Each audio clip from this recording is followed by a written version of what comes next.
जी अस्सलाम वालेकुम, this is doctor Yasir.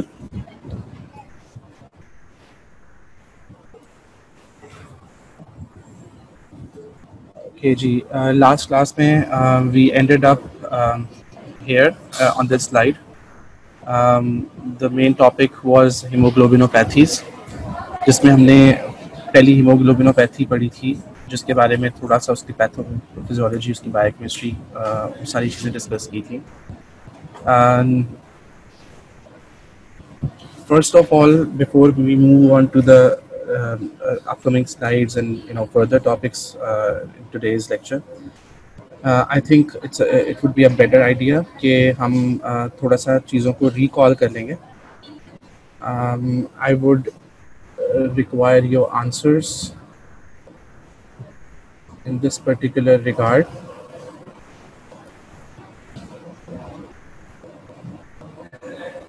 Okay जी, the first question is, how would you classify hemoglobinopathies?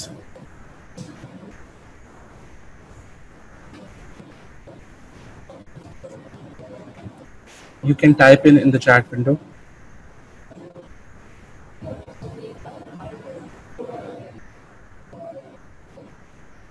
Very good. Okay, what is meant by qualitative and what is meant by quantitative?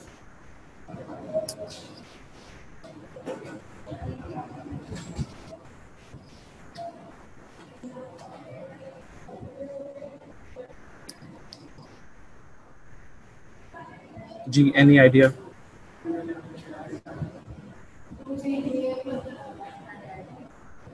Okay, qualitative haemoglobinopathies इस तरह की haemoglobinopathies होती हैं जिसके अंदर उनका structure alter होता है, स्ट्रक्चर इफेक्ट होता है, उसके अंदर कोई डिफेक्ट आता है।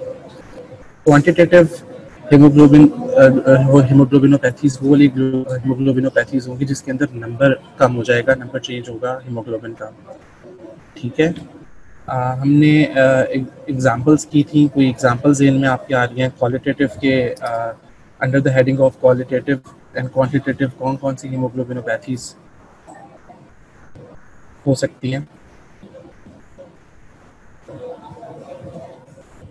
ओके, मैं आपके सामने स्लाइड डिस्प्ले कर रहा हूँ। We started off yesterday with the sickle cell disease, HBS disease भी जिसको बोलते हैं। उसके अंदर हमने एक बात की थी, there is a substitution at position number 6। Substitution glutamate की जगह के ऊपर आके वेलिन लग जाता है, राइट? हमने एक और बात की थी कि glutamate is polar in nature, valine is non polar in nature, और उसकी नॉन पोलैरिटी की वजह से वो प्रोजेक्शंस बनाता है हेमोग्लोबिन के स्ट्रक्चर के ऊपर, जो चेन है उसके स्ट्रक्चर के ऊपर, और बाइंडिंग करता जाता है जब भी डीऑक्सीजनेटेड स्टेट होती है। जब भी आपकी ऐसी स्टेट होगी, हाइपोक्सिया होगा या डीऑक्सीजनेटेड स्टेट होगी, जब भी ऑक्सीजन हेमोग्लोबिन मॉलिक्यूल से उतरेगी तो वहाँ एक क्लेफ्ट बन जाता है। ठीक है, नॉर्मली क्या होता है, दोबारा ऑक्सीजनेटेड स्टेट आती है और वही ऑक्सीजन आके दोबारा लगती है। ठीक है, और वो सिलसिला चलता रहता है। But in case of sickle cell disease, उन क्लेफ्ट्स के अंदर आके वो प्रोजेक्शंस बिल्कुल कॉम्प्लीमेंट्री प्लेसेस के ऊपर आके बाइंड करती हैं और पाइल अप करती जाती हैं, और ultimately it results in fibre formation.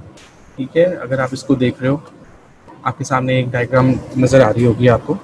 These are hydrophobic pockets in the structure due to deoxygenated state.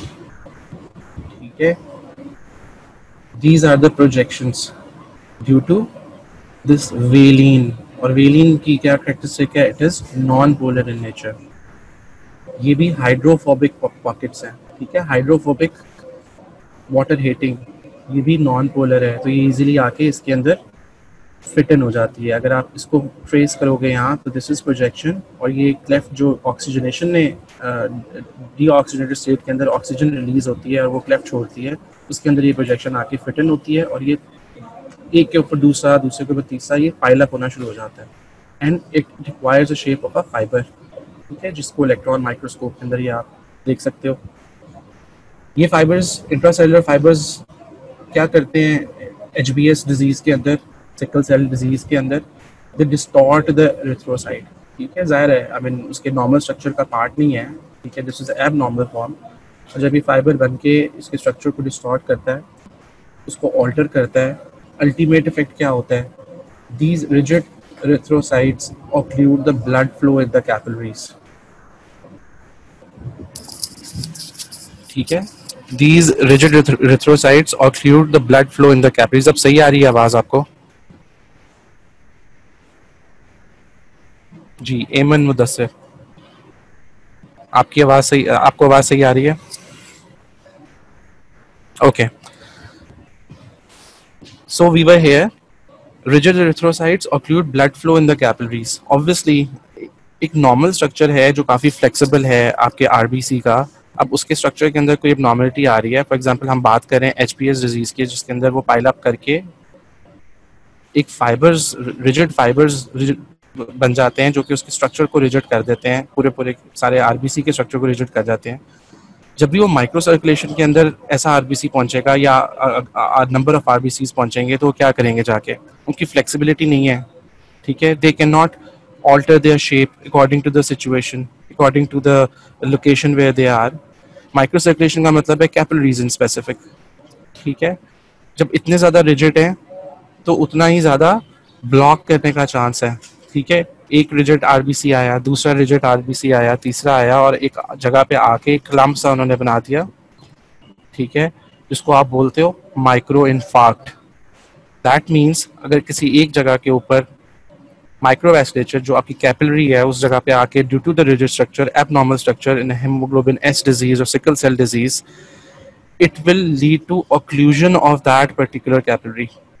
अब ब्लड फ्लो इससे आगे नहीं जा सकता, और जहां सप्लाई जानी थी, जाहिर है that would result in anoxia of that particular location.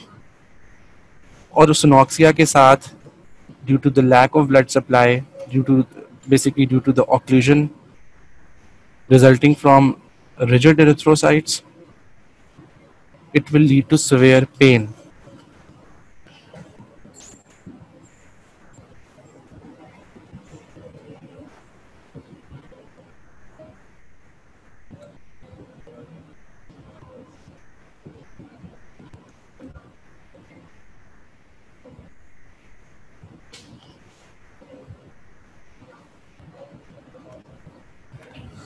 Okay जी, थोड़ी सी इसकी पैथोफिजियोलॉजी देख लीजिए सिकल सेल डिजीज़ की। इसको डिटेल में इसलिए मैं आपको करा रहा हूँ, काफ़ी ढेर सारी पहले भी चीज़ें बताई और अब इसको और मज़ीद डिटेल में, ताकि आपका एक कॉन्सेप्ट बिल्कुल क्लियर हो जाए।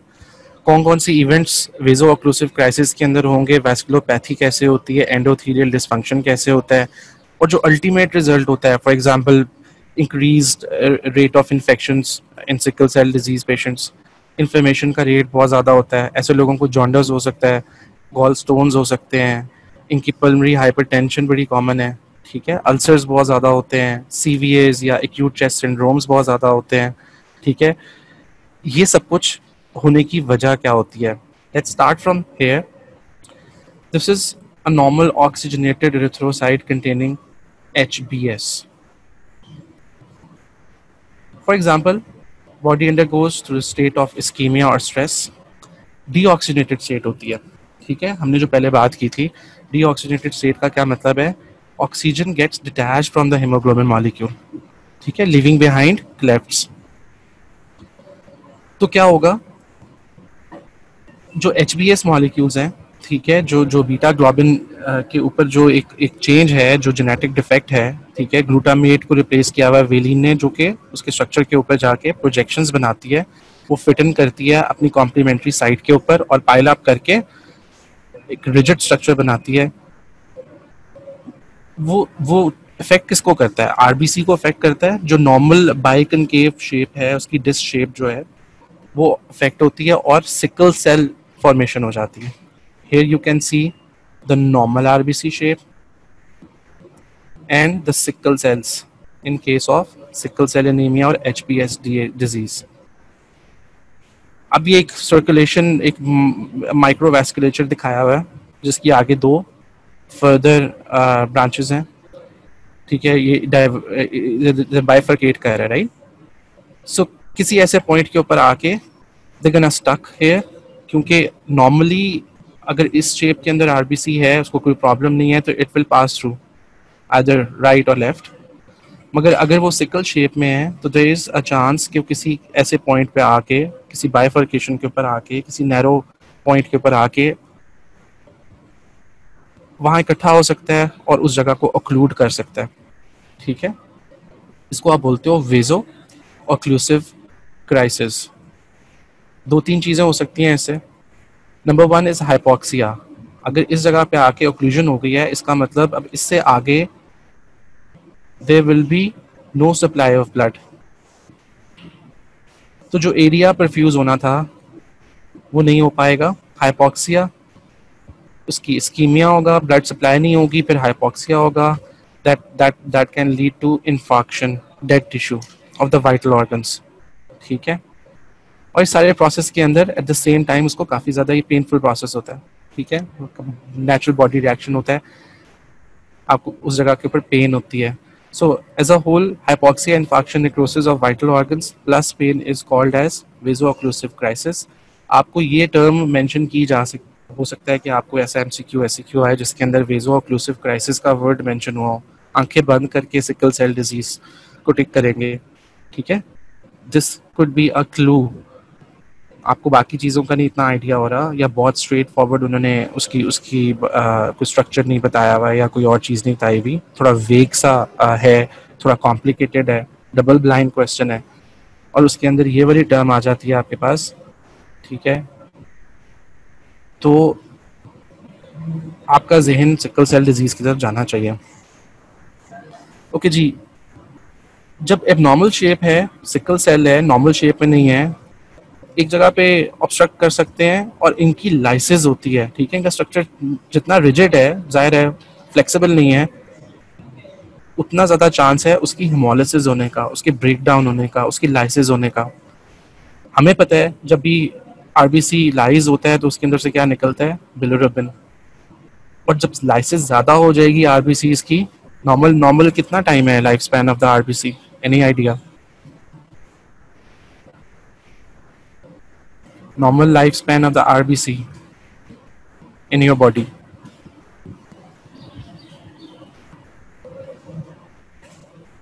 जी वेरी गुड, ठीक है, शाबाश। इन सारी जितनी भी ये हीमोग्लोबिनोपैथीज हैं जो सवेयर होती हैं, इनके अंदर ये लाइफ स्पैन रिड्यूस हो जाता है, जल्दी हीमोलिसिस होना शुरू हो जाती है, ठीक है। जहाँ ऑब्स्ट्रक्शन आई, जहाँ वो फंसा जाके, जहाँ उसके अंदर फ्लेक्सिबिलिटी नहीं आई, वो रिजिड था, वो टूट जाता है, हीमोलिसिस हो जाती है, ज़्यादा बिलिरुबिन बनता है, गॉल स्टोन्स और जॉन्डिस हो सकता है। और जब वो टूटेगा तो जाहिर है उसके कंपोनेंट्स के अंदर से एचबीएस भी एक कंपोनेंट है। आरबीसी के कंपोनेंट्स के अंदर हीमोग्लोबिन है, उसमें एचबीएस रिलीज होगा, ज़्यादा से ज़्यादा प्लाज्मा के अंदर आएगा। That could result in inactivation of nitric oxide. और जब नाइट्रिक ऑक्साइड सही तरह काम नहीं करेगी तो आपकी बॉडी के अंदर रिएक्टिव ऑक्सीजन स्पीशीज बढ़ जाएंगी, जिसके आगे कॉन्सिक्वेंसेज हो सकते हैं such as pulmonary hypertension, ulcers, cerebrovascular disease. Vasculopathy and endothelial dysfunction, ये इस जगह पे ऑक्लूड कर रहा है, इस जगह आपकी वैस्कुलेचर को, ठीक है। Obviously it would lead to some sort of pathology. इस जगह की इन्फ्लेमेशन हो जाएगी, ठीक है, और हाइपर कोagulability स्टेट में आ जाएगा आपका एंडोथीलियल फंक्शन, जो कि that is lining your vessels, that would lead to clot formation, thrombus formation, ठीक है। और वो थ्रोम्बस कहीं भी जाके कुछ भी धमाका कर सकता है। फॉर एग्जांपल वो थ्रोम्बस किसी एक जगह के ऊपर बनता है और वहाँ से डिटैच होता है, एम्बोलस की शक्ल इख्तियार करता है, that can go to the heart, right heart से हो जाएगा लंग्स के अंदर, और वहाँ जाके अगर उसका साइज बड़ा है, लंग्स को क्लियर नहीं कर सकते, तो right away sudden sudden death, ठीक है, due to the respiratory failure.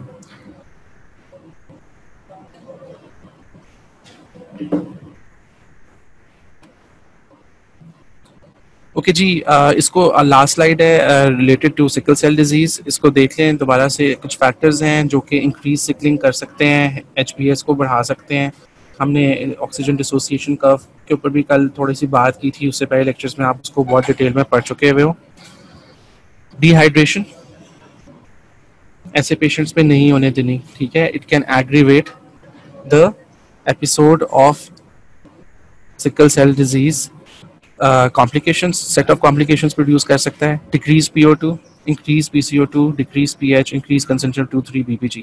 सारों का एक ही काम है, नॉर्मल ऑक्सीजन डिसोसिएशन कर्व को शिफ्ट करते हैं टुवर्ड्स द राइट। राइट का क्या मतलब है? हीमोग्लोबिन की डिक्रीज एफिनिटी हो जाएगी for oxygen. Treatment, adequate hydration रखनी होती है। कोई भी सिकल सेल डिजीज का पेशेंट आए, उसको सबसे पहले एडवाइस ये देनी होती है कि आपने ज़्यादा से ज़्यादा अपने आप को हाइड्रेट रखना है, ठीक है। पानी का इस्तेमाल ज़्यादा करना है।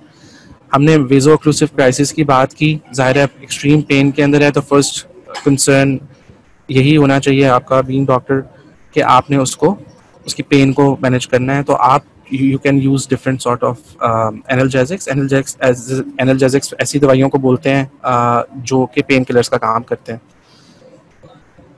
Aggressive antibiotic therapy for infection, ठीक है। ऐसे लोगों को हेमोलिसिस बहुत ज़्यादा हो रही होती है, ठीक है, इन्फ्लेमेशन बहुत ज़्यादा हो रही होती है, तो जो अपॉर्चुनिस्टिक ऑर्गेनिजम्स होते हैं, बैक्टीरिया एंड वायरसेस, ठीक है, वो ज़्यादा एक्टिव हो जाते हैं। Person is more prone to get an infection, और उस सूरत हाल में डेफिनेटली एंटीबायोटिक थेरेपी देते हैं। Hydroxyurea is another mode of treatment in case of sickle cell disease. Hydroxyurea एक ख़ास किस्म का हीमोग्लोबिन होता है, हीमोग्लोबिन F, जो कि बचपन में बहुत ज़्यादा होता है। उसके लेवल्स को इंक्रीज़ करता है, ठीक है। समहाउ बैलेंस करता है HbS को, या उससे जो भी एबनॉर्मलिटीज़ प्रोड्यूस होने जा रही होती हैं या हो रही होती हैं उनको बैलेंस आउट करता है। ट्रांसफ्यूजन्स ऐसे लोगों को काफ़ी करनी पड़ जाती हैं, क्योंकि ट्रांसफ्यूजन बेसिकली क्या करती है, it reduces the risk of stroke, ठीक है। हमने पहले वो इन्फार्क्ट्स की बात की, हमने थ्रोम्बोस की बात की, सबसे पहले हमने वेजो ऑक्लूसिव क्राइसिस की बात की, ठीक। किसी एक जगह के ऊपर क्लम्प बन जाएगा किसी चीज़ का, ठीक है, और वहाँ से डिसलॉज होके कहीं भी, I mean it can go to brain, it can go to heart, it can go to lungs, और वहाँ जाके वो आपके वाइटल ऑर्गन्स को डैमेज कर सकता है, ठीक है। स्ट्रोक भी हो सकती है इस तरह के पेशेंट्स को जिनको सिकल सेल क्राइसिस होती है। एट द सेम टाइम आपको, just for your information, question तो शायद नहीं आएगा आपको इसका, ठीक है, मगर ट्रांसफ्यूजन का वर्ड पड़ा है तो इसकी कुछ कॉम्प्लिकेशंस भी जहन में होनी चाहिए। ऐसे पेशेंट्स जिनको बहुत ज़्यादा ट्रांसफ्यूजन करने को इंडिकेट होती है, उनकी डिजीज़ इंडिकेट कर रही होती है कि इनको ट्रांसफ्यूजन की ज़रूरत ज़्यादा है, ऐसे लोगों के अंदर आयरन ओवरलोड हो सकता है। ये it's considered to be one of the complications. Blood borne infections हो सकती हैं, ठीक है, बार बार प्रिक कर रहे हैं आप ट्रांसफ्यूजन्स के लिए उनको, ठीक है। There is always a chance के any pathogen can gain entry into your blood circulation. Immunological complications भी हो सकती हैं, ठीक है। ब्लड इंटरेक्शन हो गया, ब्लड सूट नहीं किया, ठीक है, जिसका ब्लड लिया उसके अंदर कोई इशू था, ठीक है, वो आपके ब्लड के साथ मैच नहीं कर रहा, and that can lead to some immunological complications. So that's end of sickle cell disease. Not yet, in fact. There are some advantages. It's an important one, in fact. There are some advantages of sickling. हमने काफ़ी चीज़ें ऐसी देख ली हैं कि मतलब हर जगह पे तबाही मचाई हुई है इसने, ठीक है। It's leading to, it's affecting each and every organ system of a body. मगर there are certain advantages of sickling. Have you heard about malaria? It's very prevalent in our Southeast Asia region. Africa के अंदर भी बहुत common है, ठीक है। जितने भी ये ट्रॉपिकल क्लाइमेट वाले हैं उसके अंदर मलेरिया कॉमन है। जिन लोगों को सिकल सेल डिजीज होती है, they are usually resistant to malaria. Reason, any idea? उनको मलेरिया कम होता है या नहीं होता? जी, एनी आइडिया?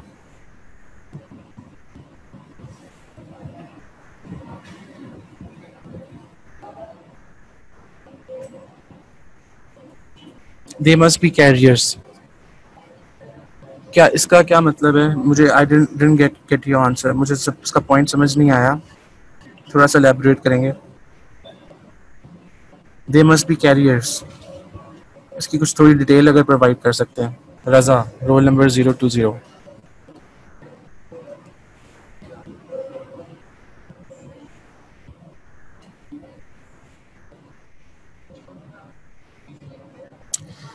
बेसिकली हाँ, लेमैन के अंदर इसका आंसर है। I mean there should be some difference between doctor and layman language. उसके अंदर हाँ बिल्कुल, आप जब समझाओगे अपने पेशेंट्स को तो इसी तरह कुछ करके समझाओगे। That's a good answer in fact. मगर अगर इसकी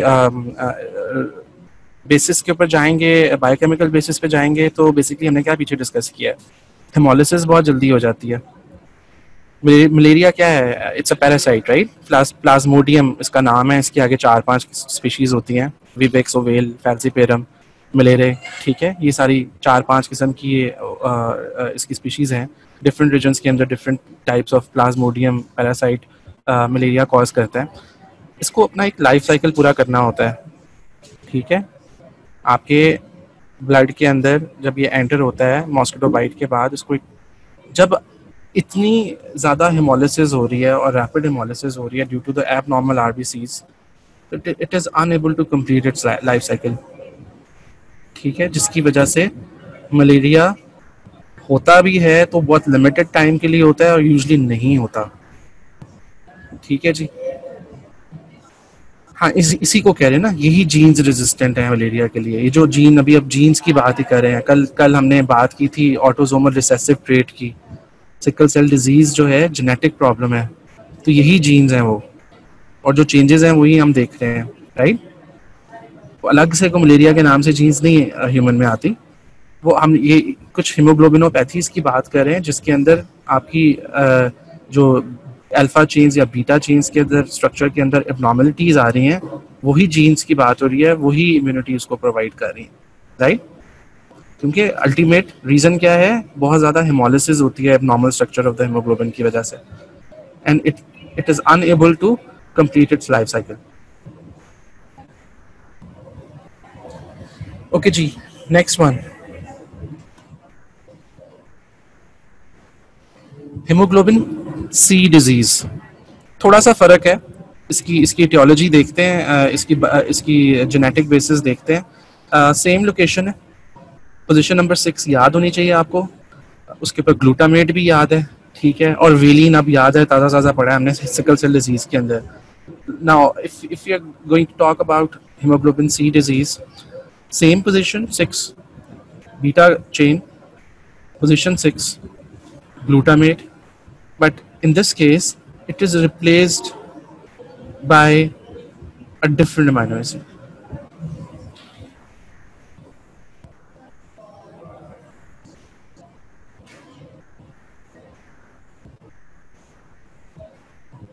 कल किसी ने मेरे से आखिर में पूछा था, टाइम खत्म हो गया हुआ था, मैंने सिर्फ उसको पढ़ लिया था आपके चैट बॉक्स के अंदर। किसी ने कहा था कि जी ऑटोसोमल रिसेसिव डिसऑर्डर का क्या मतलब होता है।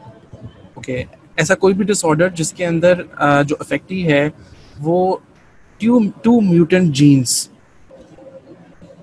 इनहेरिट करे। टू म्यूटेंट जीन्स का क्या मतलब है कि एक जीन वो अपने फादर से ले रहा है और दूसरी जीन वो अपनी मदर से ले रहा है, ठीक है। ऐसे डिसऑर्डर्स को आप ऑटोसोमल रिसेसिव बोलते हो। अगर और डिटेल में जाना है इसके, तो 2 तरह के टाइप के क्रोमोसोम्स होते हैं, ऑटोसोम्स होते हैं और सेक्स क्रोमोसोम होता है। आई थिंक ये आप पढ़ के आए हो शायद पहले, ठीक है। सो ऑटोसोम है तो इसका मतलब एक्स लिंक्ड नहीं है, एक्स लिंक्ड अलग से कैटेगरी है, वो सेक्स क्रोमोसोम की एबनॉर्मलिटी को बोलते हैं। तो ऑटोसोम है तो कोई भी ऑटोसोम हो सकता है। उसके ऊपर अगर जीन डिफेक्टिव है और वो मदर से भी एक्वायर हो गई है और फादर से भी एक्वायर हो गई है, तो ऐसे प्रॉब्लम्स को बोलते हैं, इनहेरिटेंस को, पैटर्न को बोलते हैं ऑटोसोमल रिसेसिव डिसऑर्डर। ये हमने कल डिटेल में कर ली थी, ठीक है, इसको मैं दोबारा नहीं रिपीट कर रहा।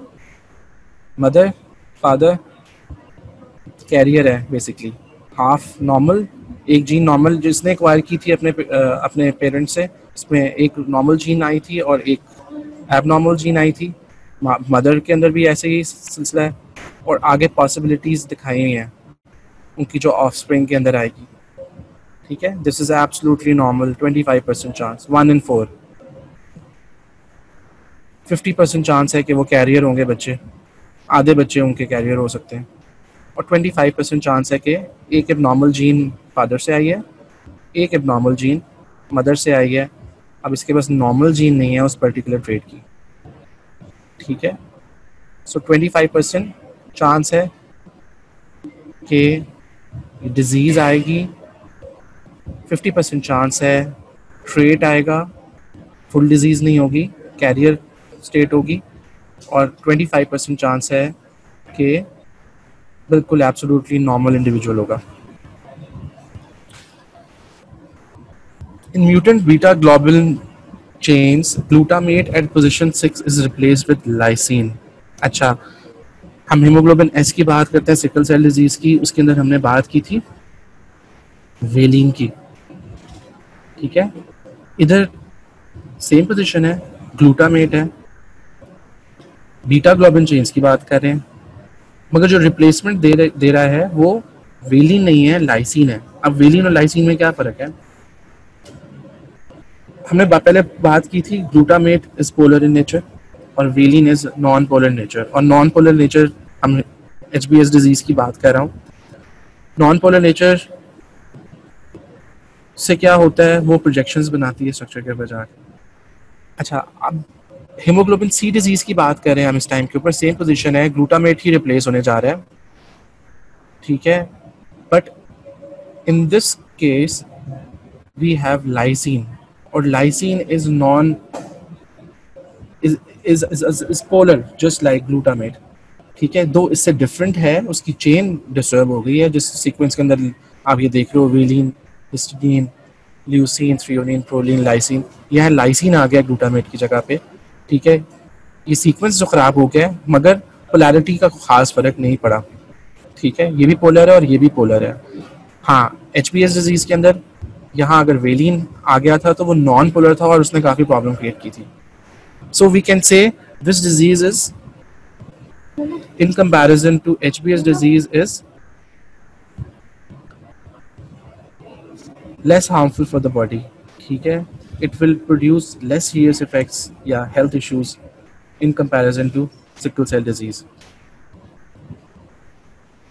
नॉर्मल डेल्ट का ट्रेट ये इलेक्ट्रोफोरेसिस का एक डिपिक्शन है. AA indicates HbA and all the hemoglobin is normal HbA. hemoglobin C trait और hemoglobin C disease. ट्रेट में 50% नॉर्मल हीमोग्लोबिन होगा, indicated by this line A, और 50% हीमोग्लोबिन HbC होगा. ठीक है, that is the abnormal one. Haemoglobin C disease, जब trait से आप डिजीज की बात करते हैं, इसका मतलब the person is not left with any normal human haemoglobin A. इसके पास सिर्फ और सिर्फ एबनॉर्मल हीमोग्लोबिन C है. ठीक है जी, इंसिडेंस देख लें इसका. It is found in 2 to 3% of African American population. Hemoglobin C is more commonly found in areas of West Africa. हमने पहले शुरू में बात की थी, अफ्रीका के अंदर ये ज़्यादा है. ये जो ब्लैक पॉपुलेशन है, इनके अंदर ये हेमोग्लोबिनोपैथी ज़्यादा होती हैं, उनका जेनेटिक मेकअप ऐसा है. However, it is possible for any person of any race, nationality to have hemoglobin C trait. ये it is hemoglobin C disease birth के ऊपर प्रेजेंट होती है. ठीक है, और कुछ केसेस के अंदर इवन अंटिल एडल्टहुड डायग्नोज नहीं हो पाती, क्योंकि इसकी कॉम्प्लिकेशंस उतनी ज़्यादा सवेयर नहीं होती in comparison to sickle cell disease. और इसके अंदर मेल्स और फीमेल्स दोनों अफेक्ट हो सकते हैं इक्वली. क्लिनिकल फीचर्स देख लें. Most people do not have symptoms. Mild to moderate enlargement of spleen हो सकती है. ठीक है, mild to moderate haemolytic anaemia हो सकता है due to abnormal breakdown of red blood cells prematurely. किसी भी हीमोग्लोबिनोपैथी में अगर स्ट्रक्चर एबनॉर्मल है तो देयर इज चांस कि उसके अंदर हेमोलिसिस होगी. अब वो माइल्ड होती है, मॉडरेट होती है, सिवियर होती है, depends on which type of haemoglobinopathy it is. Treatment, usually no treatment is needed.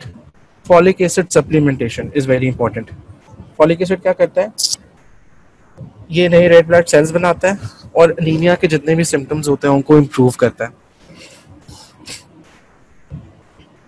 Okay जी, हीमोग्लोबिन एससी डिजीज, सबसे पहले हमने कौन सी हीमोग्लोबिनोपैथी की है? HbS disease. उसके बाद हमने बात की HbC डिजीज की। So this is a combination of both. Haemoglobin SC disease, S stand for sickle cell वाला, ठीक है, HbS, C इज HbC, तो कॉम्बिनेशन में आ गई है। Okay, जी, RBCs contain 50% HbS and 50% HbC. There is no HbA. इस फिगर को देखेंगे, डिफरेंट कलर्स हैं इसके अंदर। फॉर एग्जांपल हम बात करते हैं नॉर्मल जीन की। For example this is father, this is mother, हम एज्यूम कर रहे हैं, ठीक है। It indicates two colours, one is red and the other one is blue, और mother indicates red and green. Red is a normal gene, blue is HbC gene, whereas green is sickle or HbS gene, ठीक है। सो इसका क्या मतलब हुआ? Both the parents, father and mother, are the carriers of some sort of hemoglobinopathy. हम blue को अगर हम कह रहे हैं HbC, तो इसका मतलब ये HbC डिजीज का कैरियर है फादर। और अगर हम ग्रीन को कह रहे हैं फॉर एग्जांपल सिकल जीन, तो this is a carrier of sickle cell disease. When they mate, possibilities क्या हो सकती हैं? There is a possibility normal gene comes from the mother, red, normal gene comes from the father, red, and the offspring, the first offspring और second और third और fourth, इसमें ये जरूरी नहीं है, हम पहले दूसरे तीसरे की बात नहीं कर रहे, it can be a random chance. हम एक प्रोबेबिलिटी की बात कर रहे हैं बेस्ड ऑन कि 4 बच्चे होते हैं तो उसके अंदर कितने चांसेस हैं, ठीक है, कि बच्चे को क्या होगा। तो एक पॉसिबिलिटी ये बन गई कि offspring can be normal. Next possibility sickle cell trait, हमने ग्रीन को बोला हुआ है सिकल जीन है, सिकल HbS जीन है, ठीक है।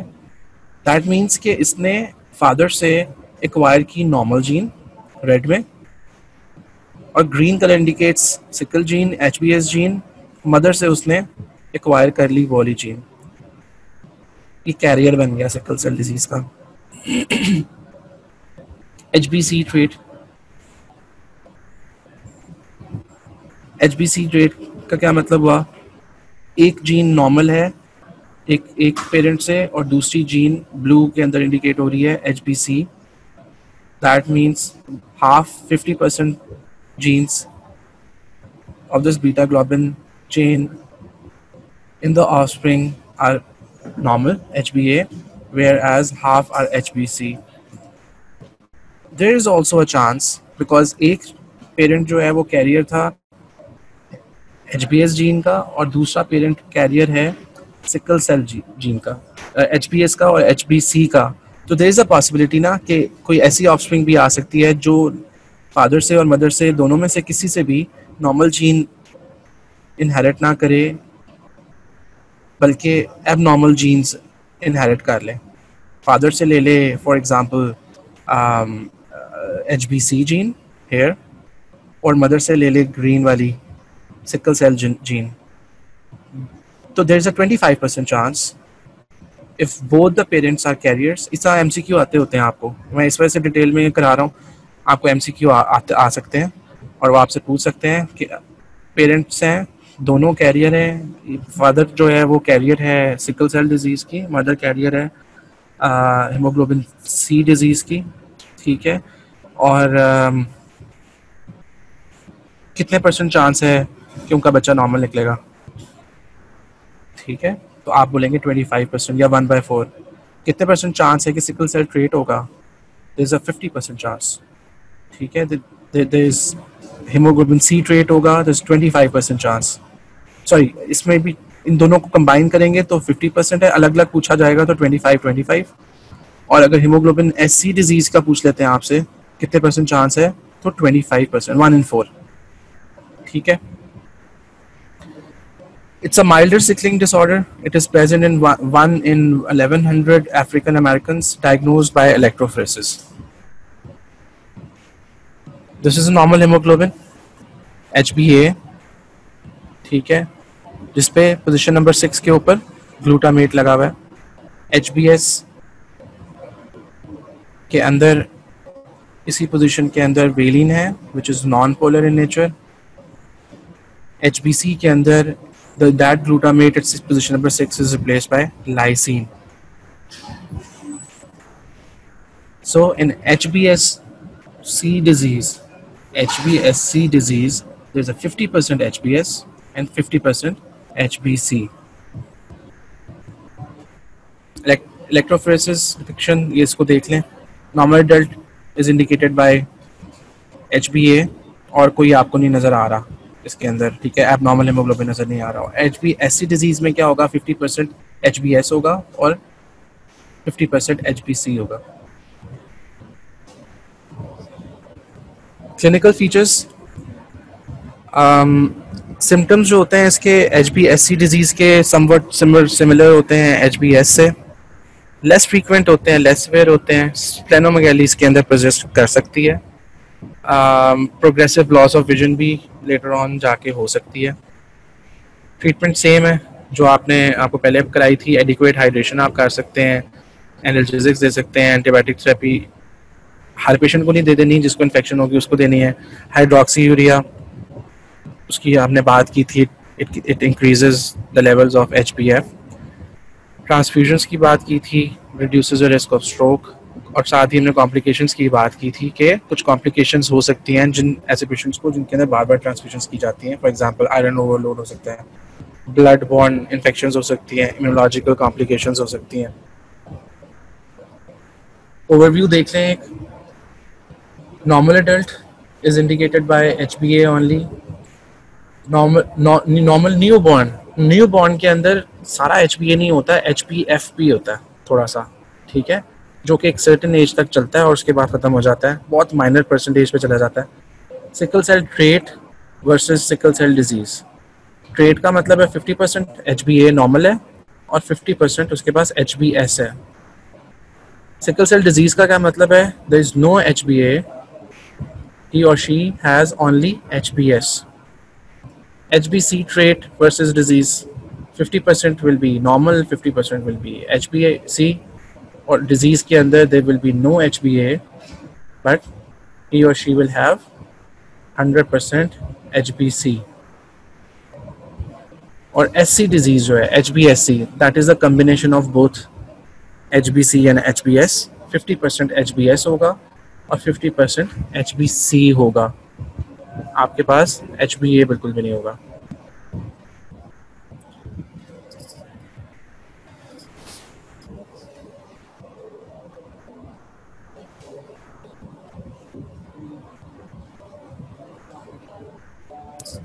Okay ji, qualitative hemoglobinopathies, so far we have covered HbS disease or sickle cell disease, HbC disease, HbSc disease, ठीक है, उन दोनों का कॉम्बिनेशन है। The last one is methemoglobinemia. Meth भी बोलते हैं इसको, मेथ हेमोग्लोबिनीमिया और मेथ हेमोग्लोबिनीमिया भी बोल सकते हैं। हेमोग्लोबिन M डिजीज भी बोलते हैं शॉर्ट, इसका वो होता है। A condition of elevated methaemoglobin in the blood, that is HbM in the blood. Okay, this is a normal structure of the ferrous haem, ठीक है, आपका जो हीम का स्ट्रक्चर है उसके अंदर आप in the centre you have ferrous, ठीक है, जिसके साथ नॉर्मली ऑक्सीजन आके बाइंड करती है। In certain circumstances like genetic problem हो सकती है, कंजेनिटल हो सकता है, या फिर एक्वायर्ड भी हो सकता है, ठीक है, due to increase oxidative stress, it can be converted into a ferric haem.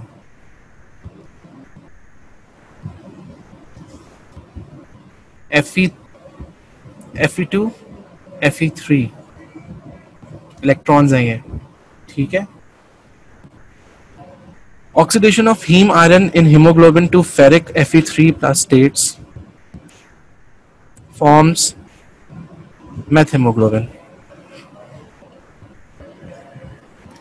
Ferrous state के अंदर है हीम, तो नॉर्मल स्टेट है, अगर फेरिक के अंदर चला गया है तो आप इसको मेथ हीमोग्लोबिन बोलेंगे, ठीक है। प्रॉब्लम क्या होती है मेथ हीमोग्लोबिन के साथ? It can not bind with the oxygen, उसकी नॉर्मल कॉन्फॉर्मेशन चेंज हो गई है, ठीक है। It can not bind with the oxygen. Aetiology देखें, कॉज, एटियोलॉजी मीन्स कॉजेस, ठीक है। ओरिजिन उसका क्या है?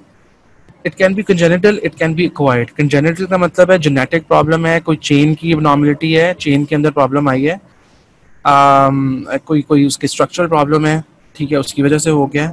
एक्वायर्ड का क्या मतलब है कि चेन्स वाला सब कुछ ठीक है, आई मीन उसका नॉर्मल हीमोग्लोबिन ए बन रहा था सारा कुछ, there are certain changes, certain stresses, reactive oxygen species, oxidative stress or something like that, certain drugs, nitrates, nitrites is a good example। ऐसा कुछ आप बाद में नॉर्मल पैदा हुए हो, ठीक है, मगर बाद में environmental factors आपकी बॉडी के अंदर जो इन्फ्लुएंस कर रहे हैं, the certain factors like drugs, infections, oxidative stress, जो कि उसकी कॉन्फॉर्मेशन को चेंज कर देते हैं from ferrous to ferric. Normal haem को, जो उसको हम फेरस हीम बोल रहे हैं, उसको कन्वर्ट कर देंगे फेरिक हीम के अंदर, ठीक है। सो this is the difference between congenital and acquired. Congenital जो आप साथ लेके आते हैं जेनेटिकली, एक्वायर्ड आप आते सही हैं, ठीक है, और उसके बाद जो है it is acquired through various sources. इसमें दो तीन चीज़ें, दो चीज़ें बेसिकली हैं। There can be decreased reduction, ठीक है। देयर इज अ एंजाइम, अभी इसके बारे में देखते हैं, which is called as, basically उसको अगर याद रखना है तो आप NADH, methaemoglobin reductase enzyme के नाम से याद रख सकते हो। पूरा नाम याद करना है तो इसका पूरा नाम है NADH साइटोक्रोम B5 रिडक्टेज, ठीक है। हम कंजेनिटल की बात करते हैं तो कंजेनिटल में जाहिर है, I mean gene, genetic level के ऊपर सारी बात हो रही है। उसके अंदर कोई ऐसी जीन जो रिस्पॉन्सिबल है एक पर्टिकुलर एंजाइम की, in this case NADH methaemoglobin reductase enzyme की बात कर रहे हैं, वो डिफेक्टिव है, जिसकी वजह से वो एंजाइम प्रोड्यूस नहीं होता, ठीक है। So there will be decreased reduction. किस चीज़ की रिडक्शन? ये एंजाइम नॉर्मली क्या करता है, आपकी जितनी भी ऑक्सीडेटिव स्ट्रेस हो गई, कोई स्ट्रेसफुल कंडीशंस हैं, कोई ड्रग्स हैं, जिसकी वजह से आपका नॉर्मल फेरस हीम कन्वर्ट हो रहा है फेरिक हीम के अंदर, ये इसको वापस फेरस फॉर्म के अंदर लेके जाता है, ठीक है। Here you can see this is ferric haem. ये एंजाइम इसको कन्वर्ट करता है फेरस हीम के अंदर। अगर ये कंजेनिटली एब्सेंट हो किसी किसी भी शख्स में, तो क्या होगा? They will be reduced reduction of ferric form of haem to ferrous haem, और आपके पास मेथ हीमोग्लोबिन इकट्ठा हो जाएगा। देयर इज अनदर पॉसिबिलिटी जो हमने पहले बात की, they can be inherited defects in the structure of alpha और बीटा ग्लोबिन चेन्स, ठीक है, उसकी वजह से भी ये हो सकता है। They can be increased oxidation.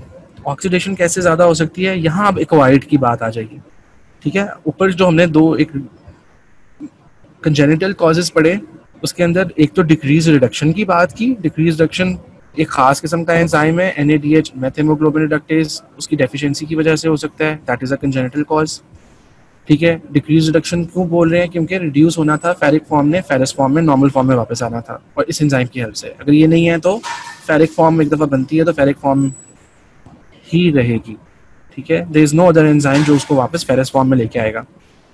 और दूसरी हमने बात की इंक्रीज ऑक्सीडेशन भी हो सकती है, और increase oxidation is mainly due to inherited defects due to mutations in the structure or mutations in genes responsible for alpha or beta globulin chains. There are certain drugs, nitrates, blood pressure के मरीजों को दिए जाते हैं, they can produce this ferric form। जो normal आपका haemoglobin जो है हीम है, फेरस हीम, ठीक है, इसकी ऑक्सीडेशन करवा सकते हैं नाइट्रेट्स, और इसको फेरिक फॉर्म में कन्वर्ट कर सकते हैं, और एक्वायर्ड मेथ हीमोग्लोबिनीमिया कॉज कर सकते हैं। Endogenous products such as reactive oxygen species, ठीक है, H2O2 is an example, free radicals जितने भी होते हैं, फॉर एग्जाम्पल हम फेरस हीम की बात करते हैं और हम किसी ऐसी बॉडी के अंदर उसको रिसर्च करते हैं, उसको लेबोरेटरी में टेस्ट करते हैं जो कि which is under under lot of oxidative stress, इसके अंदर H2O2 फॉर एग्जांपल बहुत ज़्यादा बन रही है। एक एग्जांपल है कि किसी और भी ऑक्सीजन फ्री रेडिकल के साथ ही जाके बाइंड करके इसको फेरिक फॉर्म में कन्वर्ट कर सकती है।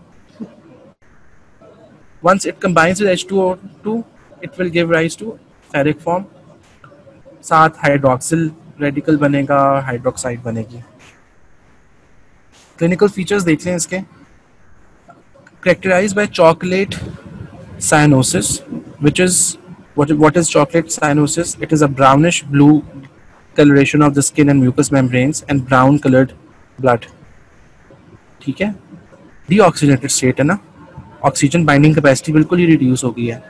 सही है। एंजाइटी हो सकती है, हेडेक हो सकती है, डिस्निया हो सकता है, कोमा और अल्टीमेटली डेथ भी हो सकती है। इसकी ट्रीटमेंट होती है मिथाइलिन ब्लू। ठीक है, मिथाइलिन ब्लू क्या करती है, रिड्यूस फॉर्म से ऑक्सीडाइज फॉर्म के अंदर कन्वर्ट होती है और मेथ हीमोग्लोबिन को कन्वर्ट करती है इनटू नॉर्मल हीमोग्लोबिन स्टेट। ठीक है, फेरिक को फेरस स्टेट के अंदर ले जाती है। ठीक है, रिड्यूस फॉर्म से ऑक्सीडाइज फॉर्म के अंदर खुद कन्वर्ट होगी जब बॉडी में जाएगी,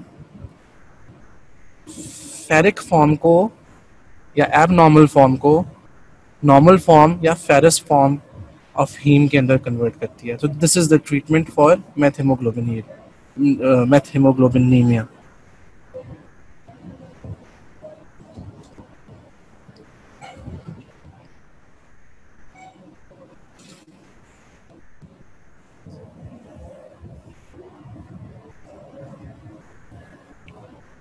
Okay, जी, thalassemia is the last hemoglobinopathy, which is not a qualitative one.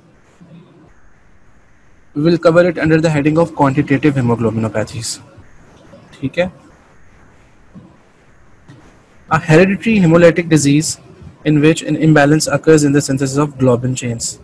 ठीक है, synthesis नहीं हो रही, कम बन रही हैं। अल्फा और बीटा की बात करें या गैमा की बात करें, उनमें से कोई भी, depending on which type of thalassaemia it is, alpha chains नहीं बन रही, सही बिल्कुल नहीं बन रही हैं, कम बन रही हैं, उनकी जीन डिफेक्टिव है। बीटा चेन्स नहीं बन रही, ठीक है, थोड़ी बन रही हैं, अगेन ज़्यादा बन रही हैं, बिल्कुल नहीं बन रही, depends on which type you are talking about. और उसके consequences will result in further classification. अगर इसकी करें आप थैलेसीमिया की, तो थैलेसीमिया माइनर और मेजर होता है, alpha thalassaemia and beta thalassaemia होता है। अगेन दोबारा से इसको रिवाइज कर लेते हैं, हमने कल ये स्लाइड कवर की थी। There are two sets of gene families, alpha globulin gene family which is located on chromosome number 16. This is chromosome number 16. इसके अंदर 2 कॉपीज होती हैं अल्फा जीन की, अल्फा ग्लोबुलिन जीन की। ठीक है, अल्फा 1 एंड अल्फा 2। अब एक बच्चा पैदा होता है, उसके अंदर एक क्रोमोसोम 16 मदर से आता है, एक क्रोमोसोम 16 फादर से आता है, तो उसके पास 2 क्रोमोसोम हो गए, right. And if you will talk about alpha 1 and alpha 2, 2 copies हैं एक क्रोमोसोम के ऊपर, तो टोटल कॉपीज कितनी हो जाएंगी बच्चे के अंदर? 4। ठीक है, 4 कॉपीज आएंगी। इन कंपैरिजन हम बीटा ग्लोबिन जीन फैमिली की बात करें, जो कि क्रोमोसोम नंबर 16 पे नहीं है बल्कि 11 के ऊपर है, और उसके अंदर एक रेंज ऑफ आपको चेन्स नज़र आ रही है। इसमें बीटा चेन है, सिग्मा चेन है, गैमा चेन है, ठीक है, और गैमा भी आगे फर्दर है, gamma G gamma and A gamma. हम बीटा की बात करते हैं इन पर्टिकुलर। फॉर एग्जांपल एक बच्चा पैदा होता है, उसके अंदर एक क्रोमोसोम नंबर 11 आता है मदर से और उसकी दूसरी कॉपी आती है फादर से। उसके अंदर कितनी जीन्स आई? 2। बीटा चेन्स कितनी आएंगी? 2। इस कंपैरिजन को ज़हन में रखना है। अल्फा की बात हो रही है तो उसकी 2 कॉपीज हैं एक ही क्रोमोसोम के ऊपर, बीटा चेन की बात हो रही है तो एक क्रोमोसोम के ऊपर सिर्फ एक कॉपी है, ठीक है। और जब आप दो क्रोमोसोम्स इनहेरिट करते हो और अल्फा चेन की बात करते हो तो you will have 4 copies, alpha 1 alpha 2, ठीक है। One one pair from each parent. Beta की बात करोगे तो एक कॉपी पेरेंट से और एक कॉपी मदर से, फादर से और एक कॉपी मदर से, और इन टोटल 2 होंगी। The most common single gene disorder in human, this is normal hemoglobin. As you can see, the synthesis of either the alpha or the beta globin chain can be defective. या thalassaemia में क्या होता है, alpha chains नहीं बन रही होती या बीटा चेन्स नहीं बन रही होती। अल्फा थैलेसीमिया के अंदर अल्फा चेन्स ना होने के बराबर बनेंगी या बिल्कुल ही नहीं बन रही होंगी। So you can C in this diagram a lot of beta globin chains in comparison to alpha chains. थोड़ा सा HbA हो सकता है बन जाए, बट ज़्यादा क्या बनेंगे, प्रेसिपिटेट्स या क्लम्प्स बनेंगे in the form of tetramers, beta tetramers. Normally क्या है, HbA is a normal haemoglobin, उसका स्ट्रक्चर क्या होता है, अल्फा 2 बीटा 2। हम अल्फा थैलेसीमिया की बात कर रहे हैं। Alpha thalassemia indicates there is a problem with the alpha chain, reduced synthesis of alpha chain. So we will have beta chains in abundance और वो tetramers बनाएंगे, clumps या precipitates भी बोल सकते हैं उनको, beta precipitates कह लें। What about beta thalassemia as a journal? So further classification we'll do it next lecture. Monday को उसके अंदर इसको करेंगे, मगर अभी जस्ट बेसिक अंडरस्टैंडिंग ले लेंगे। Beta thalassaemia, what is beta thalassaemia? That indicates there is a problem with the synthesis of beta chains. So here I display this, you can see very few beta chains in comparison to alpha chains. जो थोड़ी बहुत हैं उनसे haemoglobin A बन जाएगा bind करके, मगर जो इन अबंडेंस आपके अल्फा चेन्स बच जाएंगी वो बाद में अल्फा चेन प्रेसिपिटेट्स बनाएंगे, ठीक है, प्रेसिपिटेट्स बनाएंगे।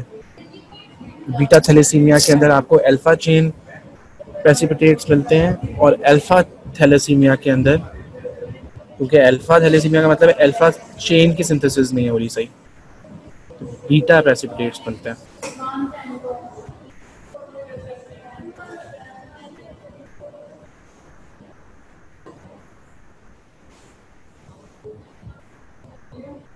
This is alpha thalassemia, ठीक है। This defective synthesis of alpha chains, alpha globin chains, whereas there is no problem with the beta chains. Normal hemoglobin का structure alpha 2 beta 2. In case of alpha thalassemia, you will have lots and lots of tetramers, beta precipitates. Again, वही कौन से जो पहले बताया, each copy of chromosome 16 has 2 adjacent genes for alpha globin chains. पीछे लेके जा रहा हूँ आपको दोबारा इस जगह के ऊपर। This is chromosome number 16 और इसके ऊपर 2 कॉपीज होती हैं, alpha 1 और alpha 2. This is one chromosome. A person has a set of chromosomes. इसके अंदर उसका एक मदर से आता है, दूसरा फादर से आता है। अगर आप एक क्रोमोसोम के अंदर 2 की बात कर रहे हैं तो 2 क्रोमोसोम्स जो मदर फादर दोनों से आते हैं इन टोटल। अल्फा चेन्स की बात करेंगे तो answer would be 4. This is 1 chromosome, this is the second chromosome. For example, inherited from father, inherited from mother, alpha 1 alpha 2, alpha 1 alpha 2. These are normal individuals. Silent carrier, what is silent career?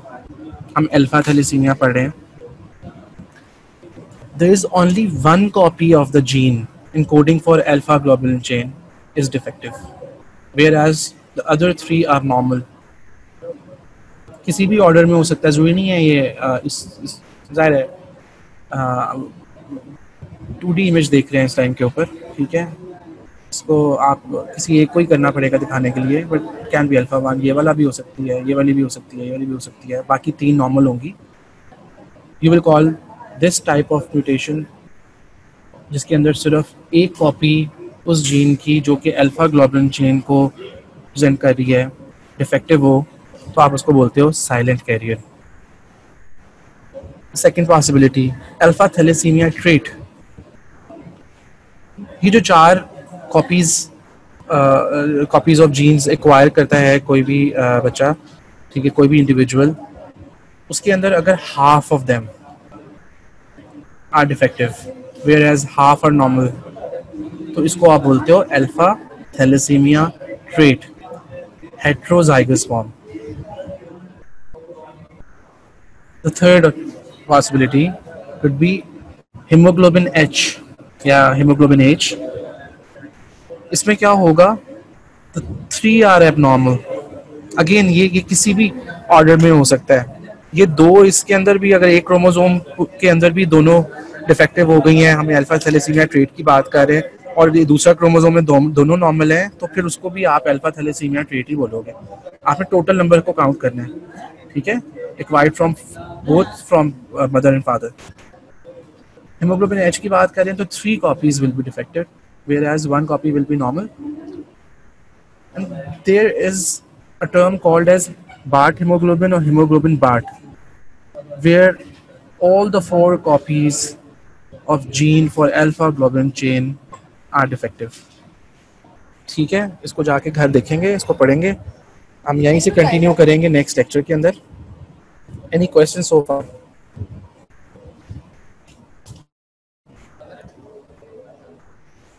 Ji, any question so far?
जी, can you hear me? किसी बच्चे ने, Ahmed Raza has asked what is hyposplenism. Okay, there are 2 terms, in fact 3 terms used for the spleen। आपने स्प्लेनोमेगाली का नाम सुना होगा, that is enlargement of the spleen। Asplenia, that means absence of spleen. Hyposplenism की बात हो रही है तो reduced functioning of the spleen, ठीक है, एबनॉर्मल। हेमोलिसिस हमने बात की थी, जितनी हीमोग्लोबिनोपैथीज हैं उसके अंदर हेमोलिसिस हो रही होती है, राइट। उसके अंदर क्लम्प्स बन रहे होते हैं और वो बार बार जाके इन्फार्क्ट फॉर्म के अंदर जाके स्प्लीन के अंदर से गुजर रहे होते हैं, ठीक है, और वहाँ जाके उसकी नॉर्मल फंक्शनिंग को अफेक्ट करते हैं, प्रॉपर तरीके से फंक्शन नहीं कर पाती। That is called as hyposplenism, reduced functioning of spleen is called as hyposplenism. जी बेटा, कौन सी वाली स्लाइड देखनी है आपने? नेक्स्ट लेक्चर का टाइम शुरू हो गया, आप ये क्वेश्चन एमन में बस है। ओके, HBC और HBS इसको हम नेक्स्ट लेक्चर पर रख लेते हैं। I will start of with this particular slide, ठीक है, और आपका जो भी कंसर्न होगा उस पर कर लेंगे, नेक्स्ट आई थिंक आगे हैं, ठीक है। इसको फिर इसमें मैं दोबारा आपको ये वाली स्लाइड दोबारा दिखा दूँगा, ठीक है। ओके जी, थैंक यू सो मच।